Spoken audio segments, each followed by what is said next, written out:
They're making M3 2 and Violent Night 2. This is going to be confusing as balls, but they should do it. It should be M4gan. M4gan. Because the acronym of the name, that's her model number. Amazing. That would be so good. Like she's like Model 3 or like, hear me that's out. actually the number in her name is a version number. Hear me out. Also confusing, but M2gan.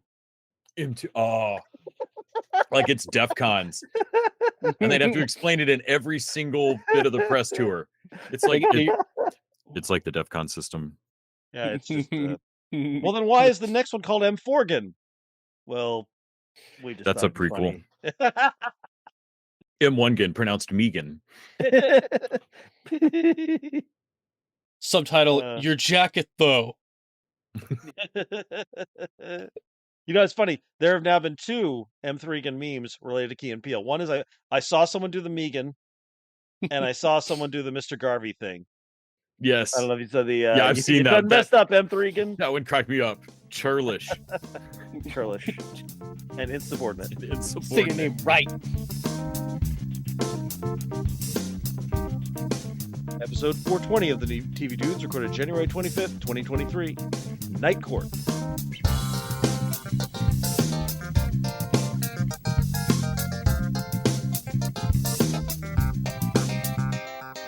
This week, the return of one of our podcasters' favorite shows in a new reboot on Peacock. That's right, we're talking about the reboot of Night Court.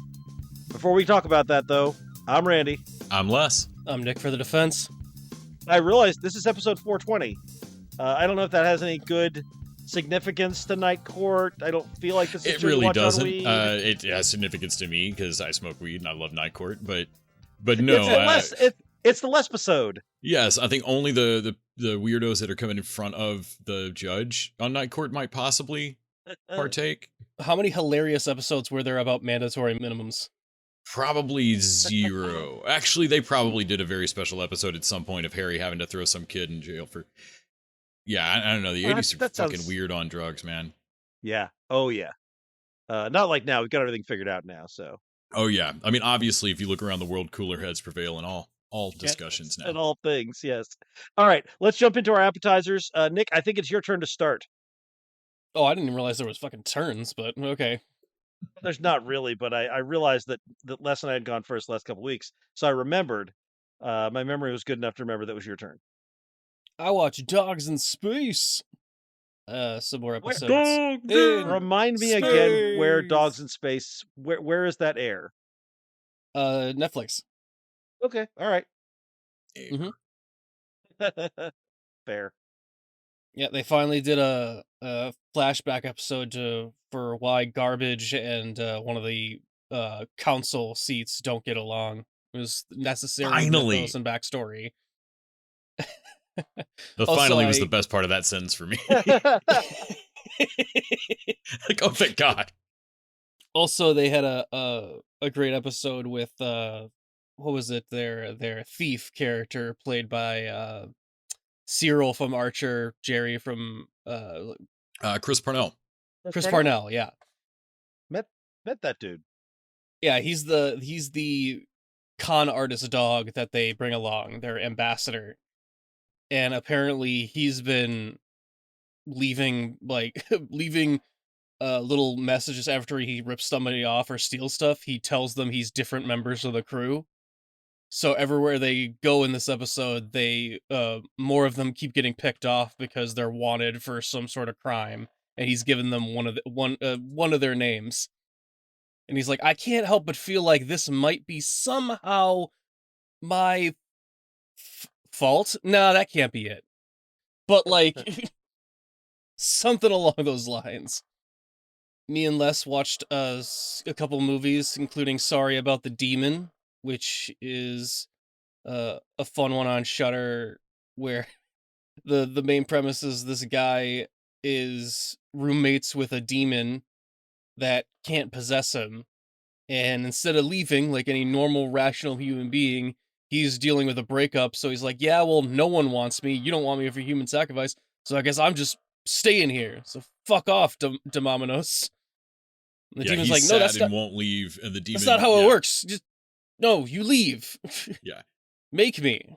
Pretty early on, the demon figures out that he won't work for the ritual, and is furious, and he won't leave, and it very much becomes about like this dude fucking with this demon.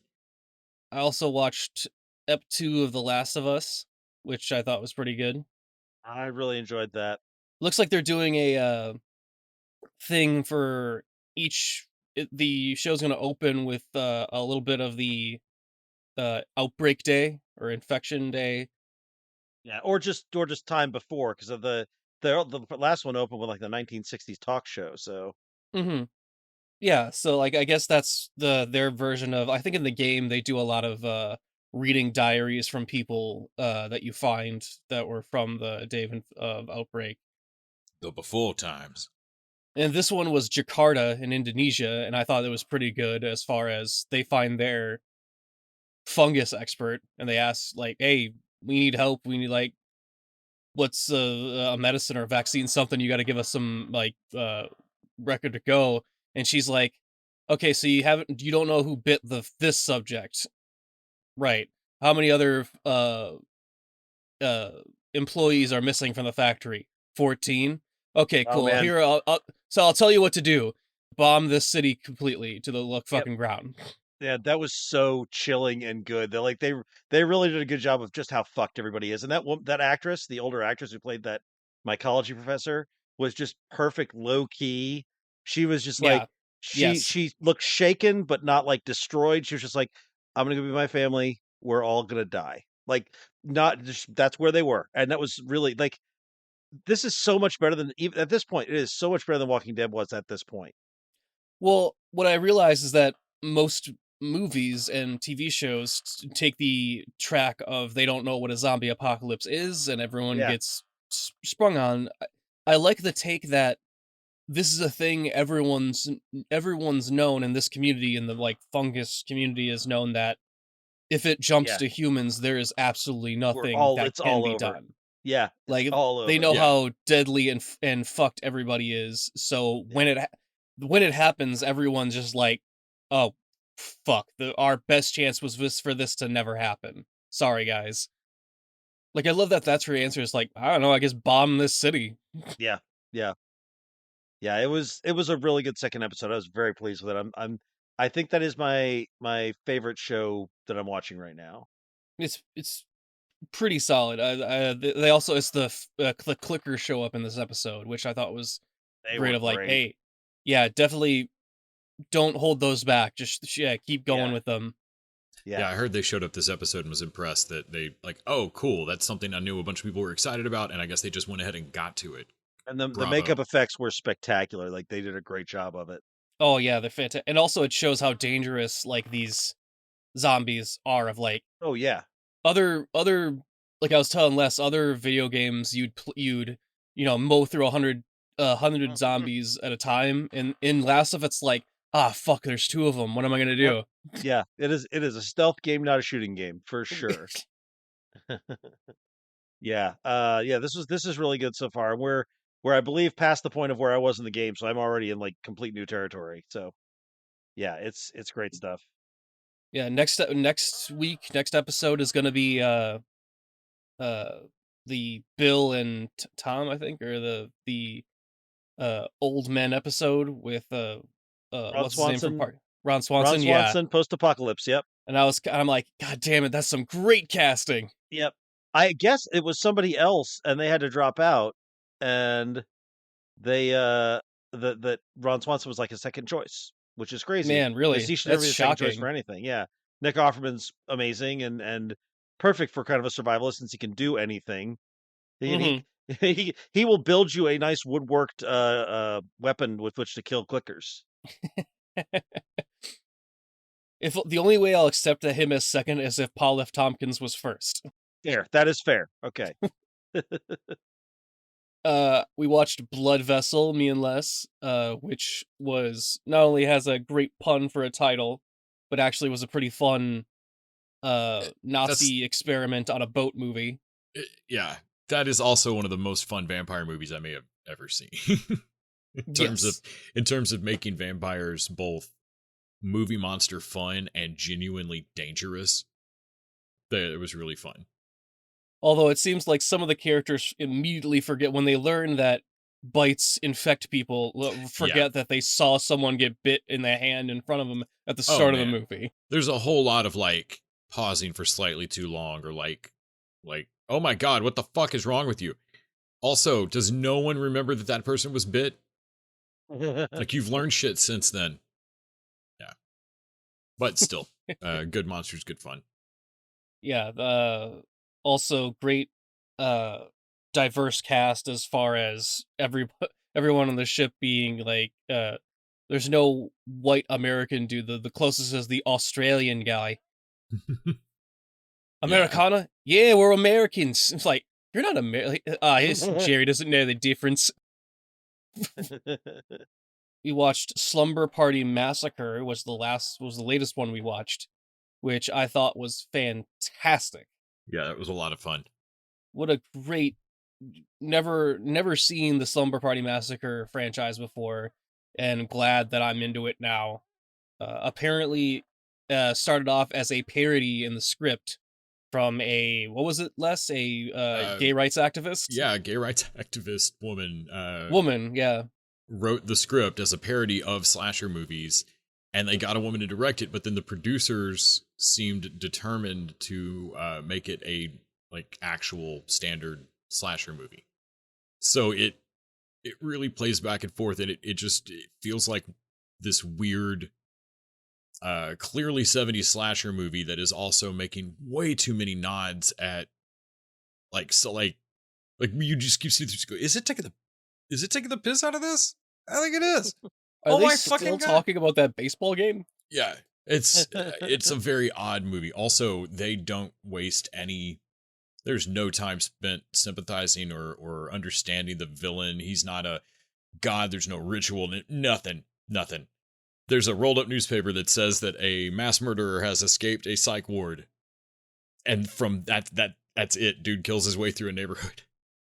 Yep, 2 minutes and 4 seconds in, there is already 1 murder and 2 boobs. Yes, the murders do go into odd numbers. The boobs stay in even pairs. That's probably good. That's better. Yeah. But like it just kicks off, and then I mean ends. Nick and I were like, the credits just start. Bam. We were like, oh shit. What do you want? It's been 90 minutes. Yeah. Very fun movie. I see why it's a weird little classic. I also watched the first episode of 1888. 1888 or 1883? 1883 or whatever the one the 1800s. Yeah. Who cares? That thing is dark. The one where Sam Elliott, it opens with Sam Elliott almost eating a fucking bullet. The one where Sam Elliott decides not to commit suicide. Yeah. Jesus.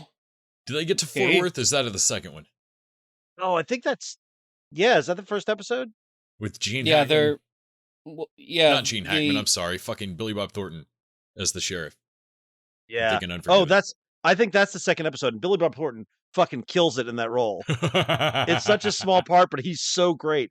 I don't think you've seen that yet, Nick. You haven't seen Billy Bob Thornton. I don't think so. Awesome. That's episode 2 or 3, and it's great. All I've seen is these fucking Swedish people that are not gonna make it. Oh man. That is true. Yep. They are giving you an accurate picture of what is going to happen to those people. Spoilers, but yeah, goddamn. I heard Sheridan is going to do a Bass Reeves show, and that'll be fucking rad. Oh shit, that'll be great. Yeah, this is the year of Taylor Sheridan for me. I believe this is the year I'm going to watch everything he's done. Yeah, I am still not sold on Yellowstone, but we'll get there. Yeah.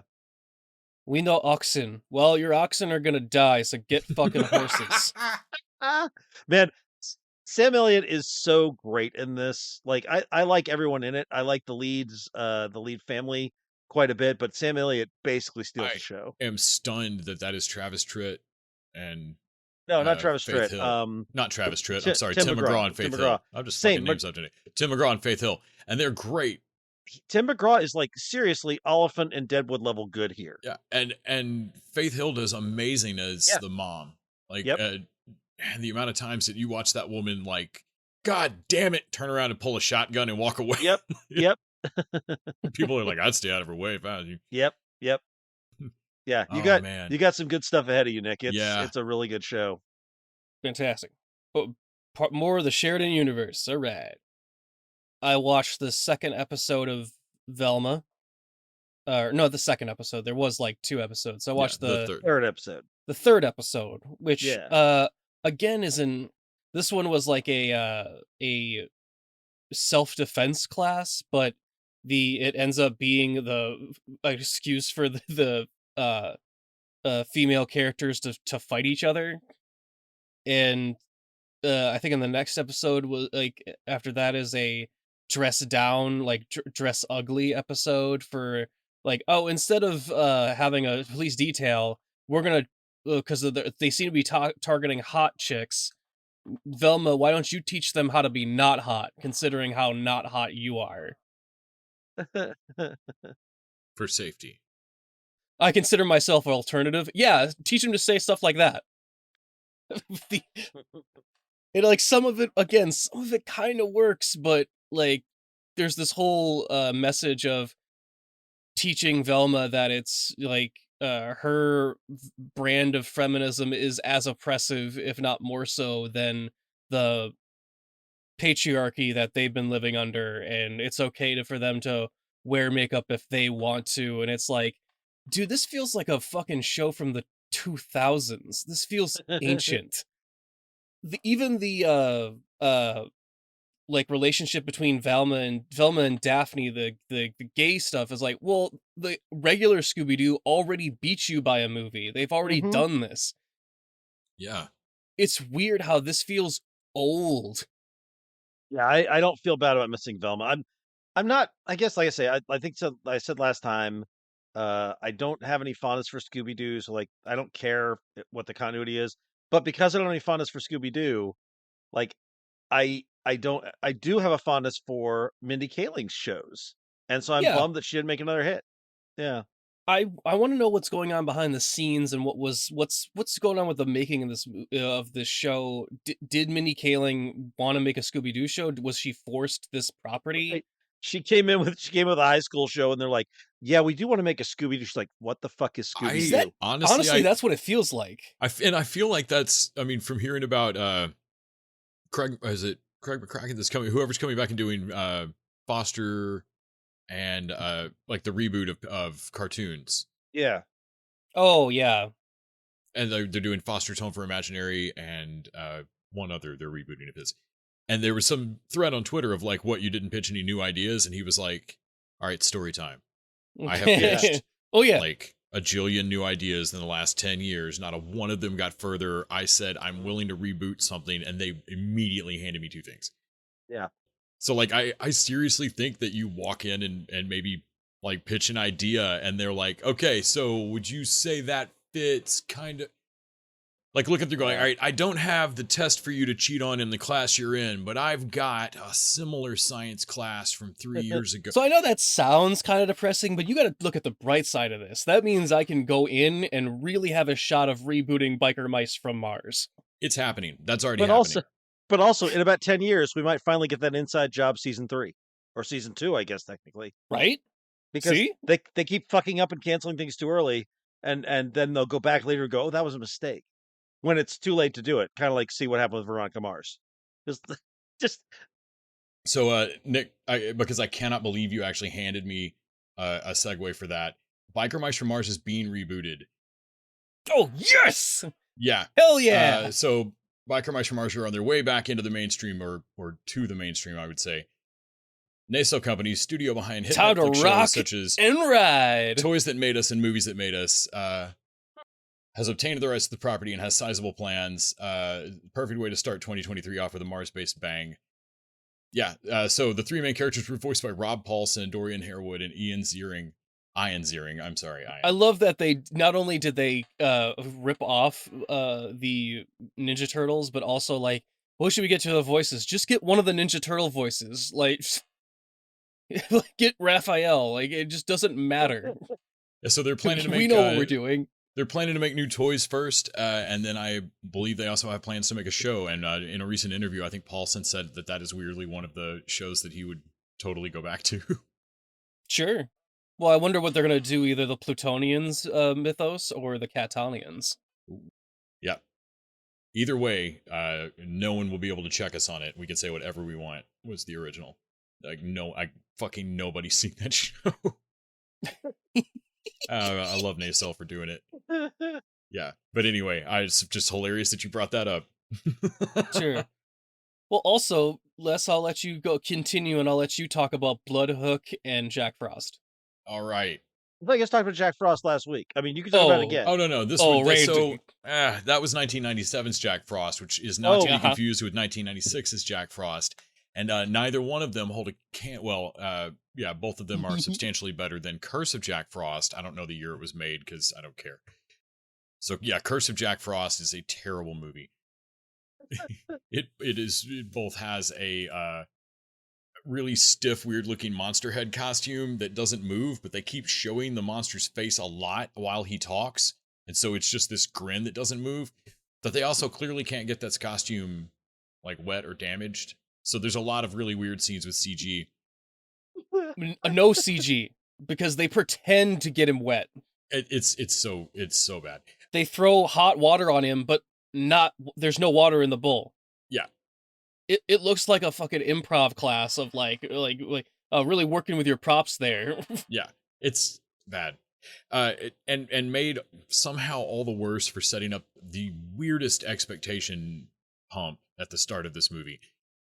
I don't know if they were short on time or if they didn't shoot enough stuff and it didn't make sense or what, but they open with like an animated backstory that is as grandiose and insane as like the opening of Watership Down.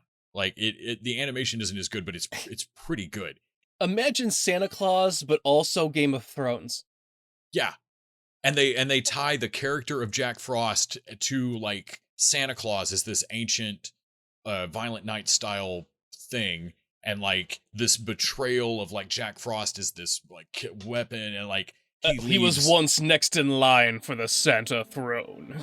But there was one of Santa's favored courtiers who believed himself above all others, a creature with cunning and ruthless ambition. Resentment spread like fire, engulfing the community. Santa saw the coming storm but was unable to slow its advance. A being designed for one thing was now programmed for another. He leaves Mrs. Claus disemboweled as a as a warning. As a warning to other. Like, it's fucked up. And this is like the opening 10 minutes. And then the rest of the movie, it doesn't just not deal with those like rather cool, weird ass plot threads that it laid out. It is, I would wager real money that no one in the making of the movie while they were doing it was aware that they were going to slap that story onto the front. Like, things are said and decisions are made that you're like, so no one has seen the start of this movie. Like, no one involved in the making of this yet knows that they're going to tack on this Tolkien, like, fucking craziness with the Santa mythos. Anyway. Yeah, and also there's a whole thing where, like, his banishment would have worked if not for Santa was betrayed by one of his close. There's a Santa Judas. There's a Santa Judas, and we're not picking that back up. Are you kidding me? They just leave that hanging. Now, I think it's Blitzen, but I mean, I Rudolph could be persuaded. gave him everything, and then to be betrayed. Yeah, no, like they don't pick that shit back up. It's so frustrating. The jingle belled 3 times, and you denied him. Oh man, paid in 30 cookies, 30 pieces of tinsel. Yeah, so they don't pick any of that back up. His powers are just all the fuck over the place and have very little to do with ice. It's a terrible movie. It was originally called Curse of Jack Frost. It's just on Freevee as Jack Frost. I don't know why I'm telling you that. Don't look it up. We also watched Bloodhook, which is an early Troma movie, I think before Troma figured out that gratuitous gore is their bread and butter, because there's a remarkable lack of gore in this movie. It is about a fishing trip up Muskie Madness, Nick. It's a fishing Madness? Trip in Wisconsin, so it was Nick's neck of the woods. Wisconsin. Fishing for muskie, and I don't really know God, the rules the of it. accuracy of But this movie. I trust that this is a documentary of where you live, Nick. I'm never going to visit Wisconsin, but I just believe that I've seen it. I feel like I've been there now. honestly, I'm really, I appreciate their dedication. It is a punishable by death. Chopping another man's lumber, like they did in the movie, is Oh you my just God. don't do that It shit. is so many behaviors that normal humans do in this movie. Yeah, they so it's like an all weekend fishing contest, and there's a killer that's killing everybody, and nobody knows like who it is or what's going on. And I guess we're trying to solve that mystery, but whatever. They it's that they're all killed by these giant like Cracker Barrel gift shop novelty lures. Like these things are bigger than my forearm, and they just appear out of nowhere and wrap around people, like actors clearly holding it to them, with just blood smeared on them. And and then we just cut away. It is again and again like, I guess that was a kill. I'm pretty sure that person's dead in the movie, but I don't know why, because that would not have killed you. Feels like they could have swum away. Yeah, seems like you could just like one person is smart enough, I think, to like just walk away from it. Mm-hmm. Yeah.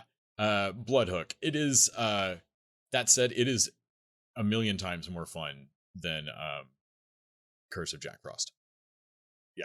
So also watched the rest of Sprung over on Freevee, which I think sometime in the coming weeks we should discuss how Amazon's second or third tier cousin has a better sense of its own identity than Amazon Prime, despite a clear money difference.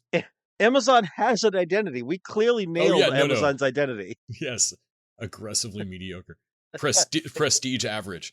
Yes. Matt Damon and Ocean's 11. That is their identity. Yes. Yep. They're gonna like you, but then forget you the minute you leave their site. Yes. I think it was wearing a fake nose the whole time I'm in a new. Oh man, the nose plays. So of course, still on Freevee, I watched Leverage Redemption, which Leverage Redemption was is a lot of fun. Episodes are coming out still. Kept up with Mayfair Witches. That show's bonkers. People being murdered and whatnot. Magics. You and your Beth witch Grant. shows. Witchy. Also watched, of course, Brooklyn Nine-Nine, like you do. Watched The Menu, which is super fun. Actually, I've seen it twice now. That is a movie that is, if you had enjoyed it all on the first watch, it bears it like one more watch, I'd say. Oh, interesting. Yeah, I really liked it, so I might go back for a rewatch. Just because, like, you know things about these characters from the jump now, and you catch little background behaviors and lines from the start that give it all. I mean, like, it's all happening from the opening frame. Nice. Really fun. Yeah. Very much I think it actually went faster for me on the second watch. Also, second time I watched it with somebody who had not seen it before, and getting to watch a couple of scenes, knowing how I reacted. Yeah. And then just trying to sit there, like, you know, a few seconds before it happens and going, no. And, like, what? Yeah. It's like why are you looking at me? It's like watching Glass Onion with someone. Yeah, or one of those. Yeah. Yeah. So that was great. Of course, we watched Sorry About the Demon, Curse of Jack Frost, Slumber Party Massacre, Blood Vessel. I also watched Mayor of Kingstown. I'm caught up on it, and now I'm stuck week to week watching season 2 like a sucker. I'm an episode behind, and I'm wondering if this will do this thing where I fall behind just enough where I forget about it for a minute. Yeah. And then I can binge all the way, because I know I watched the first season as a binge and I loved it so much. Yeah. I know I'd rather watch it as a binge. I think that's where I'm at with it. Like, they just had a big character change for somebody and it made me sad, and and so I'm like, all right, I may be able to pause. Like, you may have given me just enough to pause for a minute. Yeah. So yeah, I've got enough Taylor Sheridan. He'll survive. Yeah. I promise I'll watch something else of his. You will have to. He owns television. Right. Watched old episodes of Night Court in prep for our homework, and we'll discuss how I felt it flowed. Because, like I said, we're in some kind of weird lull of television, for me right now at least. I watched a few episodes of The Mentalist, which is schlocky, episodic detective solving and really fun. I still find it hilarious that it is the show that Psych watches in universe. Like Sean's dad loves The Mentalist. Wait, but didn't The Mentalist start after Psych? Yeah, it doesn't work. Like, it doesn't make sense. Like, but at one point, like, after that show was on the air, like they put it in character that, like, he hates that. Like, he's fully aware of that show and annoyed by that guy because he's such a fake. Do you think it's possible that, like, the writers of Psych hated Mentalist and like let's take shit on this show that's doing? I feel like they with how many times they crack at it, yeah. I can't tell if their besties are really mad. It's pretty great. It's one of the better sight gags. And then of course watched that 90s show, which I think we should discuss in a moment, Randy, after you go, as our lead in before talking about reboot of Nightcore, or I'll talk about it. Sitcoms. We can add a side dish for that. I've not watched it, but I'd be interested in talking about that. Yeah, I'll hold that back for a little bit of a side dish. Yeah. All right, cool. So my watch was I kept up with Bad Batch, which I'm really enjoying. Guys, they did a pod racing episode. So Oh, yeah. wow. Okay. It's actually not pod racing. It's like motorcycle race, but it's pod racing. And it Sure. was cool. They do things that are good in the cartoons, but I'm never going to convince you all of that. I'm just going to start talking about this in the same way you talk about dogs in space. Like you I'll care tell you about all what, the twists. You watch the Jack Frost Snowman movie, and I'll watch an episode of Bad Batch. The You go to 97 hell. one, not Cursed. You go to hell. We'll trade back and forth. How's about that? No, how about you go to hell? There's no way I'm watching the Jack Frost shit. No. I will watch the minute for minute for Bad Batch. I'll watch for Jack Frost. That's like 2 episodes of Bad Batch. I don't care enough for you to watch Bad Batch for me to watch Jack Frost. You don't care enough for me to watch anything to watch Jack Frost. There's nothing I want you to watch badly enough for me to watch Jack Frost. But no, but the good one, Randy, the one with the snowman. Yeah. I watched Last of Us episode 2. I watched a few more episodes of season 4 of News Radio. And I watched on sort of a whim Better Off Dead, which is streaming, I want to say maybe on HBO Max or Hulu or one of those. You mean Better Off Ted, or is this another? No, I mean Better Off Dead. The movie. Okay. The Savage Steve Holland movie, which holds up beautifully, y'all. God, I love Savage Steve Holland. 97 minutes of pure weird shit. And John Cusack looks so goddamn young. He hadn't even learned to be an anti-vaxxer yet. Oh, man, and Booger. Oh, wait, is he an anti-vaxxer? You know the street value of this mountain? Yeah, John Cusack went around the crazy bend, I think. Oh, I think he damn it. learned that. Yeah. Yeah, we talked about that when we talked about the conspiracy show. That Oh, he was yeah, on. Utopia. Yeah. Oh, well, at least we still have Joan. Yeah, I think she's good, right? She's not crazy. Let's not look into it. Okay. I also watched 2 episodes of Junji Ito Maniac, which I'm gonna throw in on side dishes just to mention. I will say the quick review is I did not like it. And then the biggest thing I'm watching right now is I finally decided to dig into Star Trek Deep Space Nine a little while back, and I jumped back into my rewatch in a big way. I watched the last 7 episodes of season 1, and then I watched the first 5 episodes of season 2, and the show keeps getting better and better. Season 2 opens with a 3-parter about the station being taken over and like a schism in the government on Bajor, and these like religious fanatics trying to take over, and it's really good. And then episode 4 is like a big old hostage situation where John Glover tries to steal Dax's Trill parasite thing that she's got.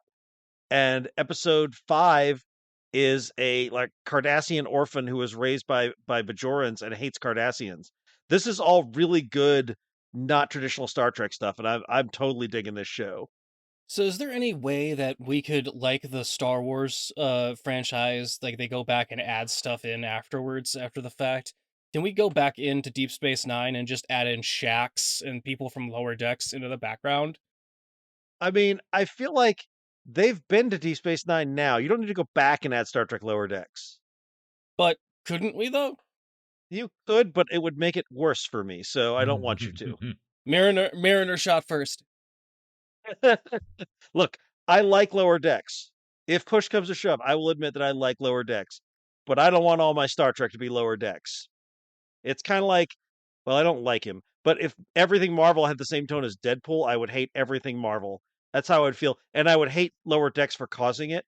So yeah, you don't want that, because if you go back Butterfly Effect, I'm gonna hate Star Trek Lower Decks as much as you hate Star Wars. Okay. No, as much as Les hates Star Wars. Oh, damn. Now that's intense. Yeah, that's a threat.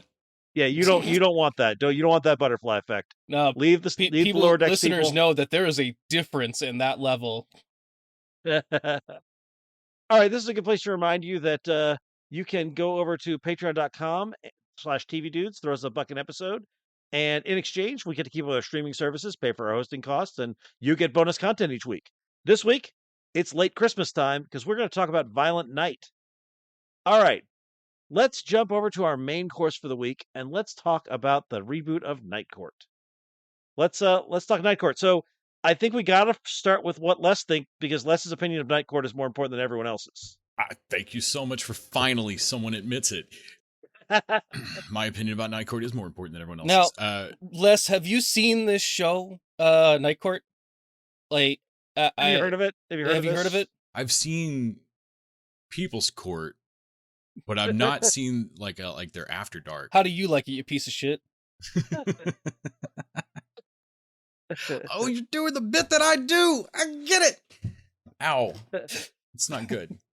It hurts. So in prep for this, I watched the last 2 episodes, like the 2-part actual finale of Night Court, not the thing that Kenneth had them shoot on 30 Rock, nor the thing that they aired from like 5 weeks prior the next week for no reason that completely fucks that continuity. Like the actual 2-part finale that actually leaves each character going off to do their thing, and then immediately watched the new Night Court reboot. And obviously they had to rebuild these sets, but I'm really pretty impressed that it looks like she takes over Harry's office. Like it looks like they're in the same, basically updated the way you would have to for food health codes, but it looks like they're in the same cafeteria and the same hallway and shit. I'm pretty impressed. I was also really wondering how they would I'm not saying like not bring back John Larroquette. That man's alive and funny and obviously can still be a working actor. Dan Fielding does not work in 2023 the way he was written in the 80s. Which makes sense because he's a completely different character in this show.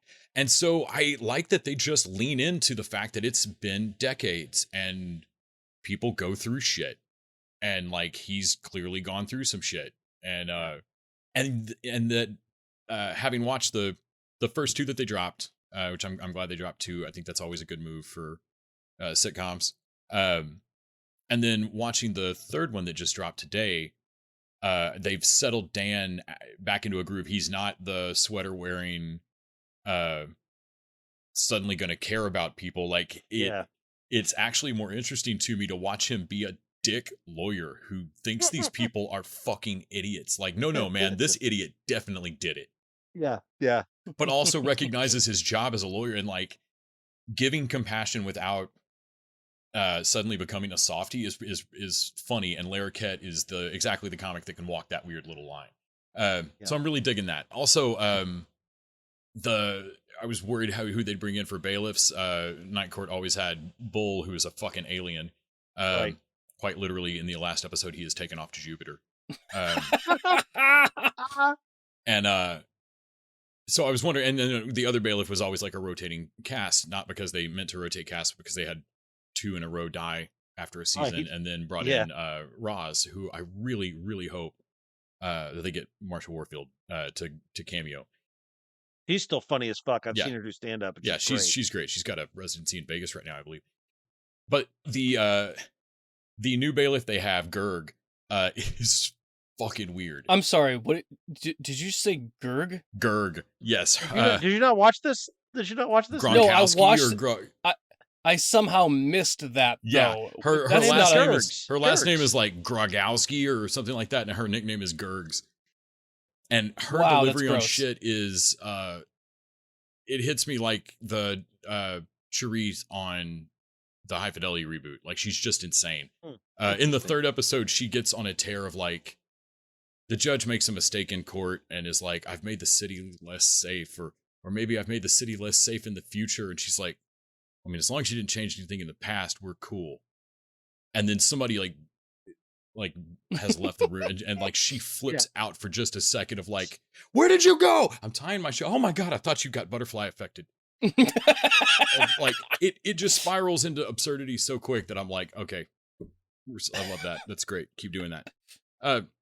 Overall, man, I'm digging this. It is a laugh track sitcom, or not a laugh track, live studio audience or whatever sitcom, but it is picking up where a live studio audience sitcom left off. It feels exactly of a piece. I'm pretty impressed. I really didn't expect it to be fun. Also, the Golden Girls mural is fun. This is interesting to me because I don't have I watch a ton of Night Court, but I don't love it the way I love, say, Cheers. Like it was the other show I watched, but I did really like and respect it. And I came into this and I was pretty disappointed. I think this is a solid cast.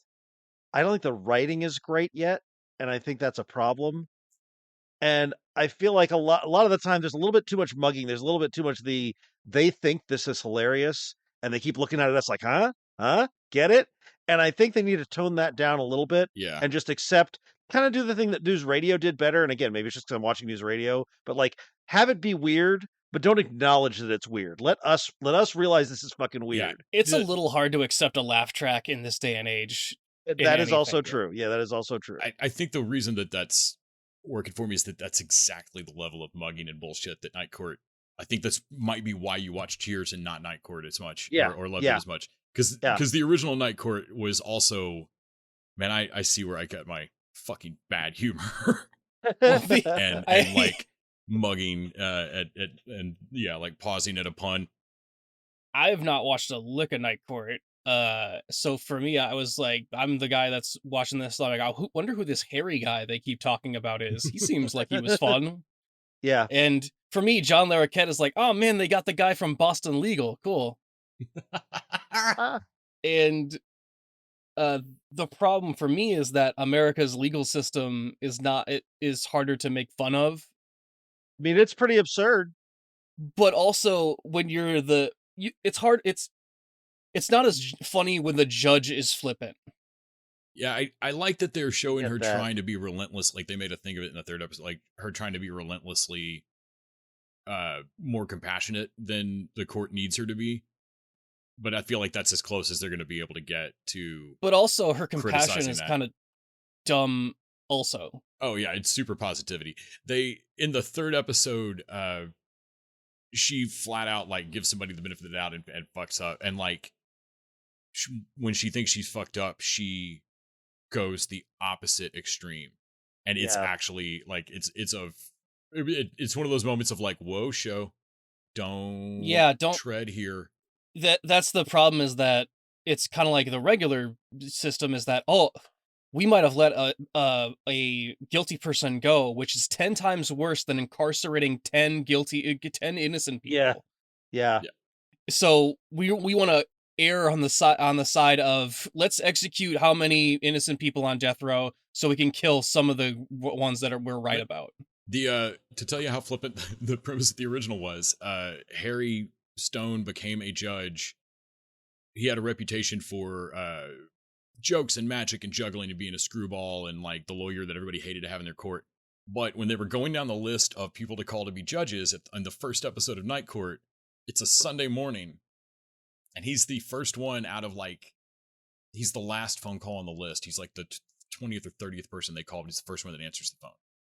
Mm-hmm. And so like literally the whole show starts because this fuckwit becomes a judge. And it's literally like, I think for the first couple of episodes, like even the other lawyers are like, that cannot possibly be how the justice system works. And he's like, yeah, this is where you work, man. I don't know what to tell you. I answer the phone and now I'm a judge. And like, oh my God. That's fucking terrifying. Also, she's spending time in the first episode, like, talking with people in the line, like, well, they can't really start without me anyway. I'm the judge. I'm like, cool. I bet you the defendant is going to be real understanding about that when you don't listen to their case for 30 seconds. I will say that one of the whole things about Night Court is that this is the sad court for people that like, it is not the functioning justice system. It is like supposed to be. This is not big important cases. This is all dumb small claims. Like 40 folders of like, can we just do all the public urinations as a group? Yeah. Like this is New York City 3 a.m. court. I think there's a lot of charm in this. I like everyone in the cast. Melissa Rauch is really. She doesn't have. I mean, Harry Anderson is a tough guy to follow. It really is. And she does not have the presence, and like Harry Anderson could turn on a dime and go from funny to maudlin, and I don't know that I believe her in that role yet, except that in the third episode, the bit between her and Dan, and the revealing thing about her drinking, I was like, you know what? That's this is the first time this show has gotten me. Yeah. And so I'm like, maybe she's got that. But so far she's a little too jokey, a little too lightweight. I think India de Beaufort, I think is her name, who's and playing she was the second casting for the prosecutor. She's not like, they went through a couple trying to find a fit. I really like her, but I mean, again, she's having to live up to Dan Fielding, who is in the same room with her. Yeah. And that's a tough job. That's a tough act to follow too. And then the guy who's like their clerk is Kapil Talwalkar from Zoe's Extraordinary Playlist, who I really liked there, and I feel like they're not giving him as much to do here. I don't think they've quite figured out who the fuck he is yet. Yeah, I don't think they figured out who any of them are, to be honest. The only one who feels fully realized is Dan Fielding, and even it feels like a different version of the character. It's just that John Larroquette's such a fucking professional. Yeah, John Larroquette's just great. Well, they can't even decide what shade his beard is. Yeah, yeah.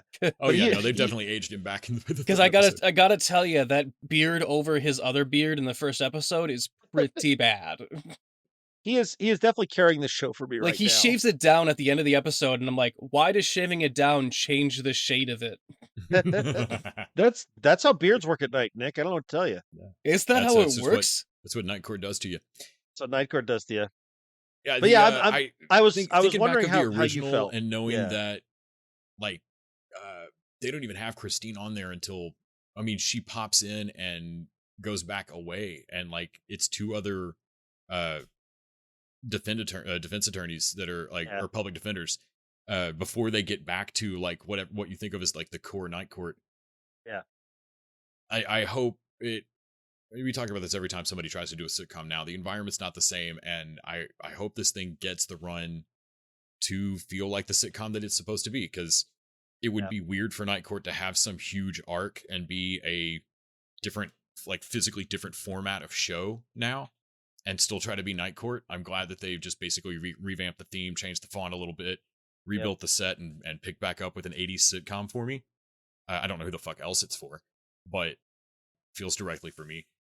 I just hope that they get to run like 22 episodes, because like, this is going to be a million puns and not all of them are going to hit. Well, I think that's very likely, because it scored the best TV ratings for a comedy since 2018. No shit.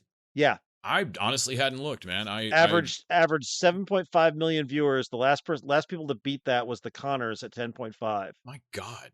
Yeah, and Connors had another stunt to it as well. People were hungry for this, and it dropped a little bit. Each generation gets slower and slower to die, don't they? But yeah, it is. This was a huge hit for them. So I think that at the very least they're going to get a whole season. When do you think Denny Crane's going to get his cameo? Oh man, yeah, that's Shatner, right? Yep. Yeah, he's 91. He could pop in. I don't know if he can. That guy did an appearance here in Austin. He sat in a chair the whole time with a plexiglass between him and the people taking pictures with him, and they weren't allowed to talk to him. That is not a guy who sounds super healthy. Well, that sounds like actually kind of a William Shatner zoo exhibit. That actually kind of sounds fun. Right? Like, do not look directly at the Shatner.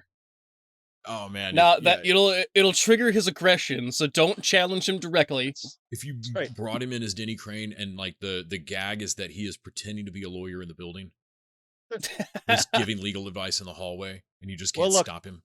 All the good fight people are freed up to do Night Court appearances now. You can't tell me that show's any less wacky than Night Court. So I mean, yeah, shit, Nick. We found out Sharkensaw Women's Prison is It's a sequel to the Slumber Party Massacre, yeah. It's part of a shared universe. Why can't? Because the Slumber Party Massacre movies are connected with the Cheerleader Massacre movies, which are also connected to the standalone Sharkensaw Women's Prison, which we have been on this podcast stating is one of the better shark entries, along with damn sharks and all that to say, sharks. There's no reason Good Fight can't be a Night Court universe.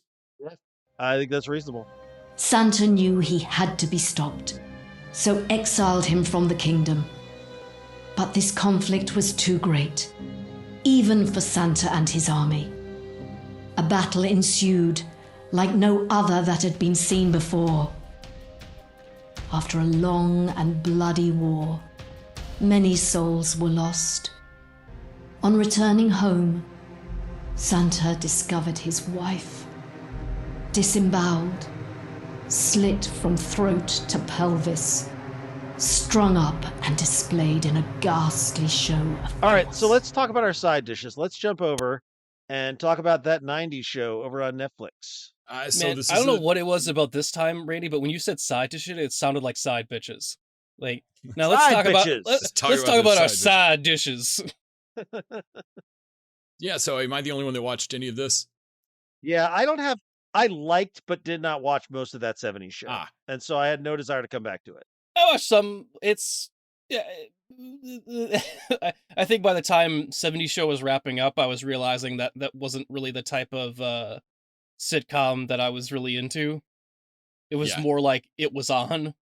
It ran so long it lived to see itself the villain. Is that? Yeah.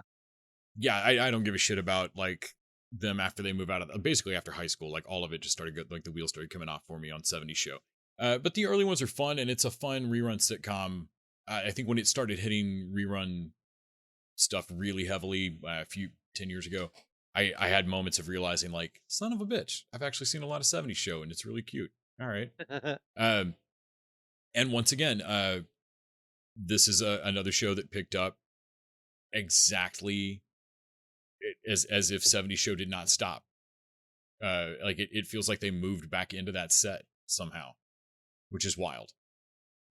and that's, you know, for better or worse. Like it is it's a laugh track sitcom. I do like the idea that Red Foreman is so ready for retirement and to have like the house to themselves. Like it's just you and me, Kitty. Finally, there's just no. And then suddenly it's like, but no, there was time now. Yeah, and like he brings in his one sad tomato from the garden. You can tell that Kitty's like, I've something's got to give. This isn't gonna work. Yeah, she immediately agrees to take the kiddo, like the grandkid for the summer. In the first episode, honestly the thing that jumped out at me most of like, what the shit? They managed to drag a keg up to that water tower, and that is not a plot point. It's just up there with them. To be fair, I think they've done. To be fair, they did that in the original show a couple times they did too. Yeah, I'm almost certain they did. I was just like, I still am baffled. How the fuck you didn't kill one of you doing that? I do like that the water tower still has like the faded, again, pot leaf middle finger thing going on. Mm-hmm. Like the guest cameos, seeing like Foreman and Donna as parents, Foreman being so lame as to want to take his kid to space camp and the kid not being into it. All of this works really well. I think the core of it really is the fact that Red and Kitty seem like that Deborah Jo Rupp and Kurtwood Smith are the core of it. Yeah, I mean that's kind of like Night Court is so much around Dan Fielding. Like when you put the old pros in and let them work, then you can give the new cast members a lot more time to develop. And I wondered about that. I also heard that the teenagers are actually teenagers, which is an interesting thing. I mean, so Mila Kunis definitely a teenager in the original, but yeah, I don't know, I've not seen any of the kids before. Callie Havarda that's playing of course Leia Foreman. Havarda, that sounds delicious. Like spread, I just love that Foreman named his kid before. Foreman named his kid Leia. I think at one point she snuck out and he yells her full name and it's Leia Tatooine. And oh no! Like Donna looks over and is like, "That is not her middle name." I did not agree to that. Ashley Ofterhide plays Gwen, her bestie. Mace Coronel plays Jay Kelso, who is Kelso's kid. Seeing Kelso and Jackie was a trip. That's hilarious. It was hilarious. Kelso's kid from like that he's dating with Mila Kunis's character, or his kid from the actual show. Because he had a kid out of wedlock in the show. Did he really? Yeah, he knocked up some chick at a concert. It was a big storyline for a while. I think this is he and Jackie's kid in the show, but I don't know. Cool. So he has another kid running around out there. They may have just retconned that out. Not sure. Well, where's Hyde's kid? Hyde is completely forgotten because Danny Masterson completely imploded his own fucking career. Yeah, I was wondering if they were just going to ignore that person entirely existed. Leo's there and Hyde's not. Because Tommy Chong did jail time and still came out better than Danny Masterson. He did jail time for some weed bust. It was some fucking bullshit. Yeah. Well, paraphernalia thing with his name. Apparently, they didn't buy it when he was like, "But no, I was just getting into character, man. It's method." I mean, this just seems like a Leo thing to do. Yeah, the best casting on the show for me, her best, like the daughter's or the granddaughter's best friend who lives next door where Donna lived, with a single mom and her older brother. Her older brother is a complete dipshit, like different dad, but just like complete dipshit. But the mom is Andrea Anders from Better Off Ted. Oh, so Linda from Better Off Ted is the just train wreck. Like she'll pop in the back door and like the kids will walk through and like, oh hey kid, and like, Mom, are you here for me? Yes. And like she's just like in the fridge grabbing things, like, I need to do some grocery shopping first. Like Red and Kitty aren't home. Oh, I know. It's great. Yeah, there's a big reveal on who she's dating, and yeah, a lot of fun cameos. I wish this had honestly run longer than 10 episodes. I think it's 10 episodes on Netflix. They should have like gone whole hog and made a 22 episode season out of this. Now, at the end of it, do they reveal that it's not actually Eric's Donna's kid? It's actually the dude from the last season that replaced Eric that no one remembers. Nope. Randy or whatever his name was. Nope, that never happened. Or is he another character that we don't like? Nah, there's a lot of gas leak stuff in this show. Yeah, that's yeah. Kitty had a Valium year. Yeah, none of that happened. Yeah, so far I really enjoyed it. Now I don't remember who our coach was in the previous season of Mighty Ducks. I think we did it ourselves. Yeah, there was definitely no other person involved. I'm hoping that they do more seasons of this. They could definitely do like a summer per high school year, and call it a day. Because this kind of clears the first summer. Yeah, if you've ever sat and watched a rerun of 70s Show, I feel like this could be the algorithm could pick this up and start the next episode without you noticing, and it might take you a minute. Okay, all right. That's solid. That's good. Again, I don't think necessarily for me, but I'm glad that they achieved what they aiming for. Especially if the 70s Show episode you were watching was a later season one. Which is, by the way, counter to the other thing I want to talk about, which is Junji Ito Maniac. Which, I mean, this, in fairness, this is anime, and we all know how I feel about anime. But I have found occasional anime that I like, and Junji Ito does my favorite horror manga. I've bought everything they've published of his in English. I love all of it. He does the creepiest, weirdest horror shit. I was thinking this might actually work for me. But I watched the first 2 episodes of this, and it is terrible. It is like the whole thing with Junji Ito is that he has these weird body horror Cronenberg type concepts, and it's supposed to be creepy and affecting and moody. And this is all like brightly lit. Is this the guy behind Parasite and stuff like that? No, not Parasite, but that it's in the ballpark. It's that kind of thing. No, he did Tomi and Gyo and Uzumaki. Okay. This is like a brightly lit version. It's like someone doing if Mike Flanagan had like Chuck Lorre as his producer. It's so fucking weird. It is all dumb, like anime, like typical anime upbeat music. The sort of fast-paced dialogue, which I feel like really doesn't work, and it's done more like it's almost like a Scooby-Doo mystery as opposed to a horrifying Lovecraftian kind of thing. The tone is completely off. The approach is just completely wrong. Interesting. Is this on Netflix then? Yeah, it's on Netflix. Okay, interesting. It's a real bummer because I can picture a version of this that works. But the version they did is just a real disappointment, and I would advise people to stay clear of it. So is that just the general plot structure is just this mystery show, or is it? No, it's like Black Mirror. It's an anthology. Oh, okay. Is this something was this what Kyle was talking about for a while? Yes, I'm almost certain. Was he? I don't know. I don't know. He said something dumb, and I kind of like tuned him out. So It might have been something like, it was just Japan have an F1?